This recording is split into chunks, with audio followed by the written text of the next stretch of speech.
નમસ્કાર, આપ જોઈ રહ્યા છો જનસાક્ષી ન્યૂઝ। નજર કરીએ આજના મુખ્ય સમાચારો પર।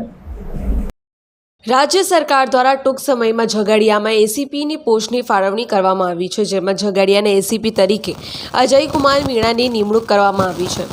નવનિયુક્ત એસીપી અજયકુમાર મીણાએ આજરોજ ઝઘડિયા તાલુકાના રાણીપુરા ખાતે વિલેજ વિઝિટ કરી હતી। વિઝિટ દરમિયાન એસીપી અજયકુમાર મીણા દ્વારા ઉપસ્થિત સરપંચ મીનાબેન વસાવા, ઉપસરપંચ મનોજભાઈ દેસાઈ, તાલુકા પંચાયત સભ્ય વિશાલ પટેલ, ગામ આગેવાનો તથા ગ્રામજનો સાથે તેમને પડતી સમસ્યાઓ બાબતે ચર્ચા કરી હતી।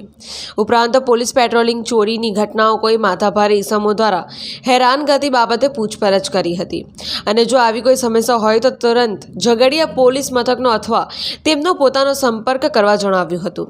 એસીપી અજયકુમાર મીણાની રાણીપુરા વિલેજ વિઝિટ દરમિયાન તેઓએ રાણીપુરા પ્રાથમિક શાળામાં આવેલ મધ્યાહન ભોજન રસોડાની મુલાકાત લઈ સંચાલન બાબતે ચર્ચા કરી હતી તથા પ્રાથમિક શાળાના વિદ્યાર્થીઓ સાથે ચર્ચા કરી હતી। આ ઉપરાંત રાણીપુરા ગામ ખાતે આવેલ કસ્તુરબા ગાંધી બાલ વિદ્યા મંદિરની પણ મુલાકાત લીધી હતી। પિન્ટો મોદી, જનસાક્ષી ન્યૂઝ, અંકલેશ્વર।